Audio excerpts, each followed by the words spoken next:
Astro సిండికేట్లో మీ personal and business promotions కోసం కింది నెంబర్కు కాంటాక్ట్ చేయండి.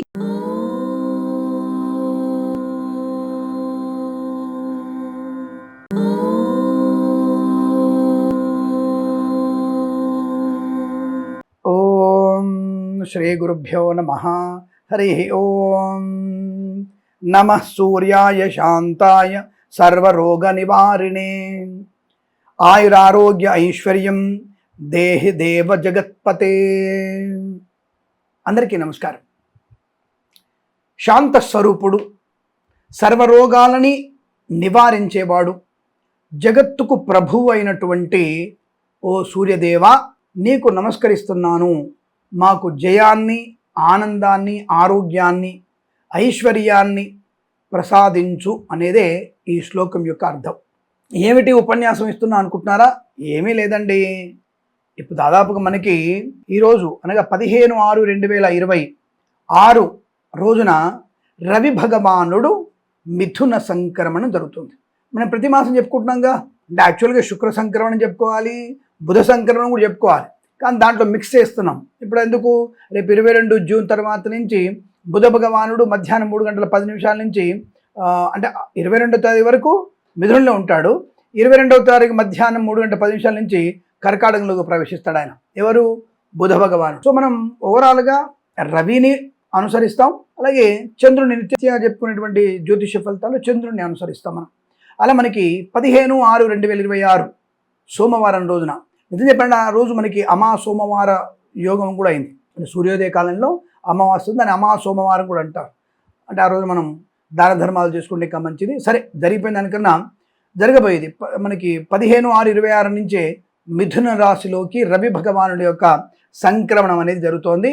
అంటే వృషభ రాశిలో ఆయన మిథున రాశిలోకి వస్తున్నాడు. ఒక రకంగా మిత్ర రాశిలోకి వస్తాడు. అంటే రవి మిత్రుడైనటువంటి బుధుడి ఇంట్లోకి వెళ్తున్నాడు కాబట్టి దానివల్ల అత్యుత్తమైన శుభయోగాలు కలిగిస్తాడు. ఉన్న ఈ 7 రోజులు బుధ రవిల యొక్క యోగం వల్ల బుధాదిత్య యోగం కూడా ఏర్పడుతుంది. ఈ 7 రోజుల్లో 22వ తేదీ కనుక మన 15 నుంచి 22వ తేదీ లోపల ఎవరైనా పుడితే వాళ్ళకి కంపల్సరీగా బుధాదిత్య యోగం ఉంటుంది. ఇంకా మిథున లగ్నమైన సింహలగ్నం అయితే ఇంకా అద్భుతమైనటువంటి యోగం కలిగిస్తుంది ఆ రాశుల వారికి. అలా అని చెప్పేసి ఆ టైంలో డెలివరీ అవ్వమని కాదు చెప్తున్నా. అంటే మిథున లగ్నం కానీ సింహలగ్నం కానీ అయితే బుధాదిత్య యోగం బ్రహ్మాండంగా ఏర్పడుతోంది. ఎందుకంటే బుధ రవిలు కలుస్తున్నారుగా. అంటే ఏమిటి అంటే మనోధైర్యం, ధనము, విద్య, జ్ఞానము, ఆనందము, తేజస్సు, మంచి వాగ్ధాటి ఇవన్నీ కూడా బలంగా ఉంటాయి. దానికే బుధాదిత్య యోగం అని అర్థం. ఒక మంచి ముఖ్యమంత్రి పదవి లభించే అవకాశం, ప్రధానమంత్రి కాగలిగేటువంటి నేర్పరితనం కూడా ఆ రాశి వారికి ఉంటుంది. సో కాబట్టి ఈ యొక్క 15/6/2026 సోమవారం నుంచి ఈ మిథున సంక్రమణం వల్ల శుభయోగాలు అన్నటువంటి ఏ రాశుల వారికి బలంగా ఉందో చెప్పే ప్రయత్నం మనం చేద్దాం. అంటే ప్రతిసారి చెప్పుకున్నట్టుగా ప్రతిదీ స్పష్టంగా చెప్పే ప్రయత్నం చేస్తాను. ప్రస్తుతానికి మనకి మేషరాశి వారు చూసుకుంటే రవి ఈ రాశి వారికి 3వ స్థానానికి వెళ్తాడు. స్వామి గురుగారు, మేషరాశికి 3వ స్థానంలో తృతీయ స్థానం కదండి, మరి ఎలా మంచిది చేస్తాడండి అని అడిగితే, అది తృతీయం అనేది ఈ రాశికి పరాక్రమ స్థానం. కొన్ని రాశులలో రవి సంచారం యోగిస్తుంది. 3వ స్థానంలో వీరికి ఆత్మవిశ్వాసం బాగుంటుంది, ధైర్యం బాగా ఉంటుంది. ముఖ్యంగా సినిమా రంగంలో ఉన్నటువంటి నాయకులకి విశేషమైనటువంటి యోగం ఏర్పడుతోంది. అలాగే ఈ స్టెనోగ్రాఫర్స్కి, అలాగే ఈ కొత్తగా AI tools, machine testing, Python నేర్చుకునే వారికి, జావా నేర్చుకునే వారికి మాత్రం అద్భుతంగా ఉంటుంది. అలాగే మనకి రేడియో తరంగాల ద్వారా ECE, electronic and communication engineering చేస్తున్న వ్యక్తులకు కూడా అద్భుతంగా ఉంటుంది. అంటే కమ్యూనికేషన్లో వీరికి అద్భుతమైనటువంటి యోగాన్ని కలిగిస్తుంది అనే విషయాన్ని గుర్తుంచుకోండి. కాబట్టి బ్రహ్మాండమైనటువంటి ఆర్థిక అభివృద్ధి ఉంటుంది. ఆర్థికంగా కూడా ఎకనామికల్ గ్రోత్ ఉంటుంది. ముఖ్యంగా సోదరుల నుంచి సోదరీమణులతో అనుబంధం బాగా ఉంటుంది. వెంటనే మంచి నిర్ణయాలు తీసుకునే అవకాశం, తప్పకుండా ఆర్థిక అభివృద్ధి వల్ల గృహయోగం ఉంటుంది, వివాహ యోగ్యత కూడా ఉంటుంది. ఎందుకంటే కమ్యూనికేషన్ ఉంటుంది కదా, సంబంధ బాంధవ్యాల విషయంలో వాళ్ళతో వీళ్ళు మాట్లాడినప్పుడు ఒక మంచి సంబంధం కలిగి మీ పిల్లలకి మంచి వివాహ యోగ్యత ఏర్పడే అవకాశం కూడా బలంగా ఉంటుంది. ఇక నెక్స్ట్ అంటే నేను చెప్పబోయేది బాగున్న రాశులకి చెప్తున్నాను కాదు, అన్ని రాశులకి చెప్తాను. ముందుగా మనం ఈ రాశి చూద్దాం. ఇక సింహరాశి వారికి ఏకాదశ స్థానంలోకి వెళ్తున్నాడు. తన రాశి నుంచి 11వ స్థానంలోకి వెళ్తున్నాడు. అద్భుతం. అసలు విపరీతమైనటువంటి రాజ్యోగం కలిగేది, ఆర్థికంగా అభివృద్ధి పొందుకునేది సింహరాశి వారికే. కాబట్టి సింహరాశి వారు సమాజంలో మంచి గౌరవ ప్రతిష్టలు, రాజకీయంగా ఎదుగుదల, ఉద్యోగంలో అభివృద్ధి, తాత్కాలిక ఉద్యోగం పర్మనెంట్ అవ్వడం, ప్రభుత్వ ఉద్యోగాన్ని పొందుకోవడం, అప్రిషియేషన్ బాగా ఉండడం, ఇది మీకు అది ఇస్తారు, స్టార్ రేటింగ్ ఇస్తారు కదా, ఈ అక్టోబర్ కల్లా ఈ సంవత్సరంలో మీకు స్టార్ రేటింగ్ కనుక అటువంటివి ఉంటే మంచిగా, అంటే మీకు ఆల్రెడీ వచ్చిన స్టార్ రేటింగ్ కన్నా 1 స్టార్ ఎక్కువ వస్తుంది. మ్యాక్సిమం 5 స్టార్స్లలో మీకు 3.5 వస్తే ఈ నెల ఒక్కటిదే 1 స్టార్ కలుపుకోండి, 4.5 వచ్చేస్తుంది గ్యారంటీగా.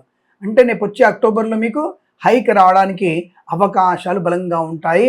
అద్భుతమైనటువంటి ఆర్థిక ప్రయోజనం, ఉద్యోగ లాభం, విదేశీయాన యోగం కూడా ఉంటుంది, సంతాన యోగం కూడా ఉంటుందని చెప్పవచ్చు. ఇక కన్యా రాశి వారికి ఎలా ఉంటుందంటే రాజ్యస్థానంలో ఉంటాడు, అంటే అది ఒక రకంగా కర్మస్థానం. తప్పకుండా వీరికి ప్రభుత్వ ఉద్యోగం పొందుకునే అవకాశం, ఎందుకంటే కన్యా రాశికి మిథున రాశికి అధిపతి బుధుడే కదా, తన ఆధిపత్యంలో ఉన్నటువంటి రాశి కాబట్టి తప్పకుండా అనుకూలవంతమైన వృత్తి ఉద్యోగాదు లాభం, ఒక అద్భుతమైనటువంటి డబుల్ ప్రమోషన్. మళ్ళీ మీరు తప్పకుండా ఈ సంస్థల నుంచి ఇంకో సంస్థలోకి మారడానికి ప్రయత్నం కూడా చేయవచ్చు, అనుకూలవంతమైన ఫలితాలు ఉంటాయి. తప్పకుండా కన్యా రాశి వారికి మిథున రవి సంక్రమణం అనేది బాగా యోగించేటువంటి అవకాశం మాత్రం బలంగా కనపడుతోంది. అద్భుతమైనటువంటి యోగం. ఇక్కడ ముఖ్యంగా ఈ 10వ స్థానంలో రవికి దిగ్బల స్థానం ఉంటుంది. దీన్ని అంటే ఒక రకంగా యజమాన్య లక్షణాలు బాగా ఉండడం, గృహం కొనుగోలు చేయడం, అలాగే ఎప్పటి నుంచో ముడిపడినటువంటి కొన్ని పనులు పూర్తవ్వడం, ముఖ్యంగా ఈ రాజకీయ సంబంధ విషయాల్లోనూ అలాగే కోర్టు వివాదాలు కూడా మీకు అనుకూలంగా మారే అవకాశం ఉంటుంది. తప్పకుండా కార్యసిద్ధి, వ్యవహార లాభం, కుటుంబ ప్రయత్న లాభాలు, అంటే కుటుంబంలో ఏదైనా ఇబ్బంది పడుతున్న పనులన్నీ కూడా పూర్తి చేసుకోవడం, వివాహ యోగాలు లాంటివి కూడా చూసుకునేటువంటి అవకాశాలు బలంగా ఉంటాయి. ఉద్యోగంలో ప్రమోషన్లు ఖచ్చితంగా వచ్చే అవకాశం ఉంటుంది. తప్పకుండా మంచి అనుకూలవంతమైన స్థిరాస్తుల్ని కొనుగోలు చేసే అవకాశాలు ఉంటాయి. సివిల్ ఇంజనీరింగ్ వర్క్స్ ఉంటాయి కదా, కాంట్రాక్టర్లకు కానీ డబ్బులు వచ్చే అవకాశం, కొత్త కాంట్రాక్ట్లు అవ్వడం, సపోజ్ ఏదైనా రిజర్వాయర్ కట్టడానికి, బ్రిడ్జిలు కట్టడానికి, చిన్న కంపెనీ అని చెప్పేసి తక్కువ అంచనా వేసినా ఈ సమయంలో చిన్న కంపెనీ అయినా సరే వీళ్ళని మనం ఢీ కొట్టవచ్చు అనేటువంటి భావంతో మీరు పెద్ద కంపెనీలతో ధీటుగా మీరు ప్రయత్నం చేస్తారు. ఆ ప్రయత్నంలో సక్సెస్ సాధించే అవకాశం ఉంటుంది. అలాగే మరొక విషయం, రైతన్నలకి మంచి లాభాలు కూడా ఈ రాశి వారికి బాగా కనబడుతున్నాయి అని చెప్పవచ్చు. కొన్ని రాశుల వారికి ఇబ్బంది కలిగే అవకాశం, అంటే కొన్ని ఛాలెంజింగ్ విషయంలో కూడా జాగ్రత్తగా ఉండాలి, ఛాలెంజ్ తీసుకోవాల్సిన అవసరం వస్తుంది. అంటే రవి ప్రభావం వల్ల కొంత మానసిక ఒత్తిడి, ఖర్చులు, తిరగడం, ప్రెషర్ ఎక్కువ ఉండడం లాంటివి ఉంటాయి. అందులో మొట్టమొదటిది వృషభ రాశి. ద్వితీయ స్థానంలోకి వెళ్తోంది రవి. ఈ యొక్క 2వ స్థానంలో ధనస్థానము, కుటుంబ స్థానము, వాక్స్థానము, నేత్రస్థానము లాంటివి కాబట్టి కొద్దిగా ఖర్చు ఎక్కువగా ఉండబోతోంది. సో కాబట్టి మీరు తప్పకుండా ఖర్చుని కంట్రోల్ చేసుకునే అవకాశం ఉండాలి. అలాగే నేత్ర సంబంధమైనటువంటి ఇబ్బంది, వేడి వల్ల స్టమక్ ఏకు, కంటి సంబంధ ఇబ్బందులు వచ్చే అవకాశం ఉంది. కాబట్టి కాస్త మాటల్లో కాఠిన్య తత్వం కూడా ఎక్కువగా ఉంటుంది. ఆ విషయంలో జాగ్రత్తగా ఉండే ప్రయత్నం చేయండి. కుటుంబ సభ్యులతో అనవసరమైనటువంటి వాద వివాదాలు జరిగే అవకాశం ఉంది. అనవసరమైనటువంటి వివాదాల వల్ల భార్యాభర్తల మధ్య, కుటుంబ సభ్యులతో, తల్లిదండ్రులతో, సోదరులతో వివాదాల వల్ల కొంత ఇబ్బంది కలిగే అవకాశం ఉంది. జాగ్రత్తగా ఉండే ప్రయత్నం చేయండి. పంటి సమస్య కూడా ఉండవచ్చును. అలాగే కుడి భుజానికి, కుడి మోకాలికి, కుడి పాదానికి కూడా ఏదైనా ఇబ్బంది కలిగే అవకాశం ఉంటుంది. కాస్త జాగ్రత్తగా నడవండి. డ్రైవింగ్లో అప్రమత్తంగా ఉంటే చాలా మంచిదన్న విషయాన్ని గమనించండి. ఇక మరొక ముఖ్యమైన రాశి వృశ్చిక రాశి వారికి. ఈ రాశి నుంచి వీరికి 8వ స్థానంలోకి వెళ్తున్నాడు రవి. మొన్నదాకా సప్తమంలో ఉన్నాడు, పర్లేదు, ఏదో కొద్దిగా గెటాన్ అయింది అనుకోవచ్చు. ఇప్పుడు అష్టమంలోకి వెళ్తున్నాడు. వృశ్చిక రాశి వారికి అష్టమంలోకి వెళ్తాడు. తనలో ఏమవుతుంది, రాజ్యకారకుడైనటువంటి రవి అష్టమంలోకి వెళ్తున్నాడు కాబట్టి లంచగొండులుగా మారే అవకాశం, తొందరపాటు నిర్ణయాలు తీసుకోవడం, అతివేగము, మద్యపాన సేవనం, అనవసరంగా అమ్మకము, కొనుగోళ్లలో ఇబ్బందులు పడే అవకాశం ఉంటుంది. కాస్త దాంట్లో జాగ్రత్తగా ఉండే ప్రయత్నాన్ని చేయండి.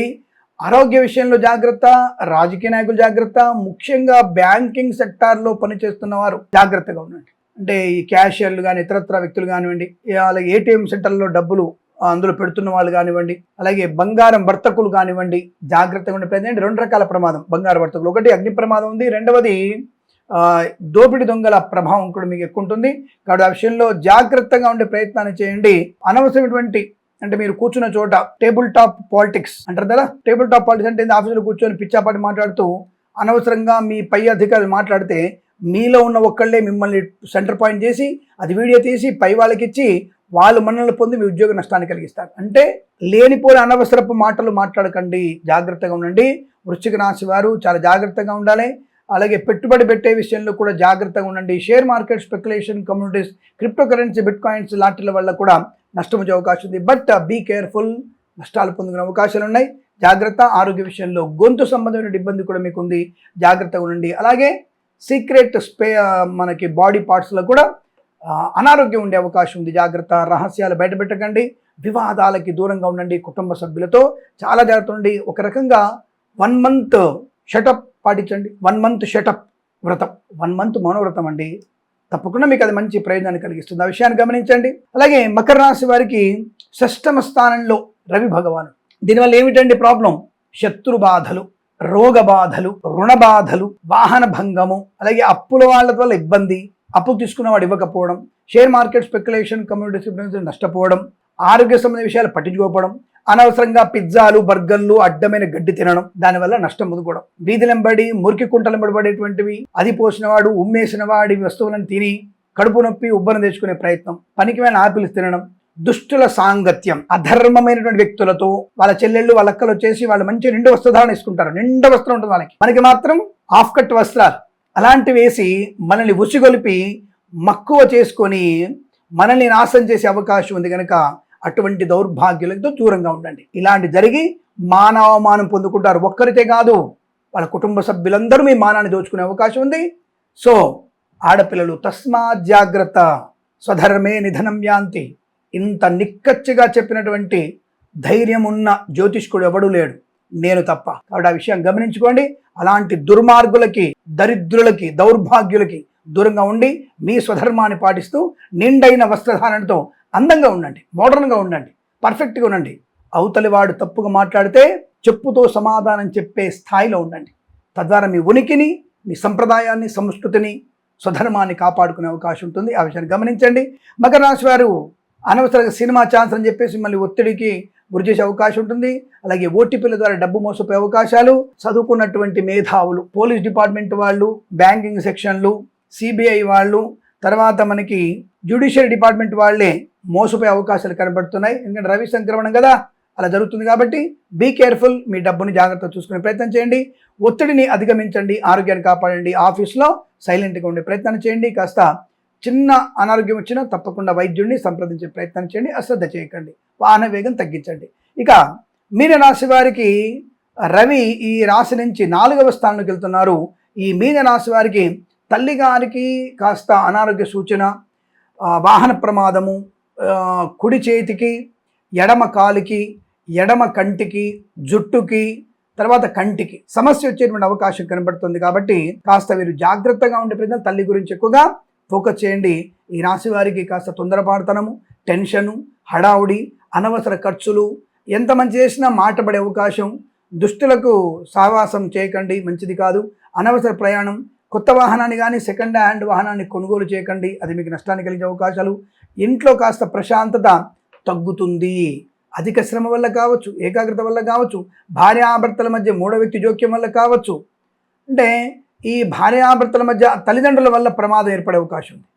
మీకు మంచి చేయకపోగా ఏదో పెత్తనం చేస్తూ గొప్పగా వ్యక్తీకరిస్తూ మిమ్మల్ని నష్టం చేసే అవకాశం ఉంటుంది. కాబట్టి కాస్త ఈ తల్లిదండ్రుల మాటలు పక్కకు పెట్టి మీ యొక్క ఉనికిని మీరు కాపాడుకునే ప్రయత్నం చేయండి.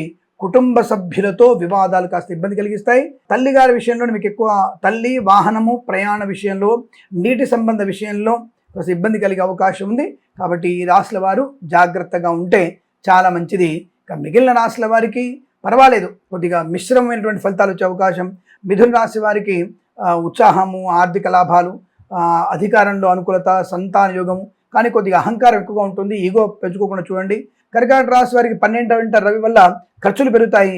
ఈ ఖర్చులు మీకు శుభమైన ఖర్చులు ఉంటాయి, ఎందుకంటే గృహాన్ని, స్థలాన్ని కొనుగోలు చేసే అవకాశం ఉంటుంది.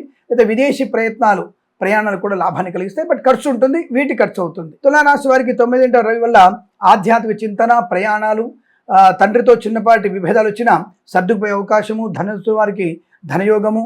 7వ ఇంట రవిలో అంటే మంచి సొసైటీ మంచి పేరు ఉంటుంది, కానీ ఒక్కొక్కసారి నమ్మిన వాళ్ళు మోసం చేస్తారు.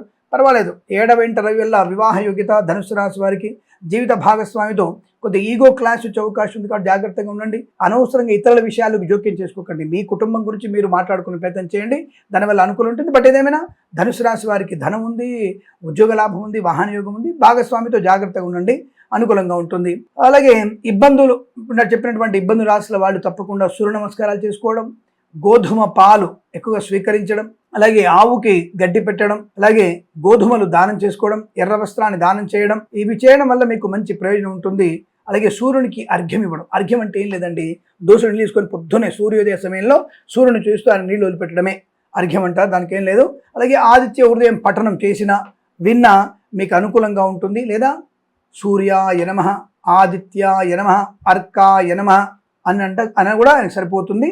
తప్పకుండా అనుకూలంగా ఉండే అవకాశాలు బలంగా ఉంటాయి. ఏదేమైనా భగవన్నామ స్మరణ ఈ 30 రోజులు అనుకూలంగా, మిగతా రాష్ట్రాల వారికి పర్వాలేదు, యావరేజ్ ఫలితాలు ఉన్నాయి. శుభమస్తు.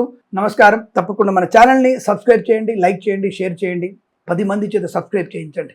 మీరు తప్పకుండా చేస్తారని కోరుకుంటూ, త్వరలో 6 లక్షలు మనకి సబ్స్క్రైబ్ పూర్తవగానే మళ్ళీ ఒక మంచి వేడుక చేసుకుందాం. తప్పకుండా మీ అందరి ఆదరాభిమానాలు కావాలని కోరుకుంటూ, సర్వేజన సుఖినో భవంతు. ప్రేమతో మీ కిరణ్ శర్మ.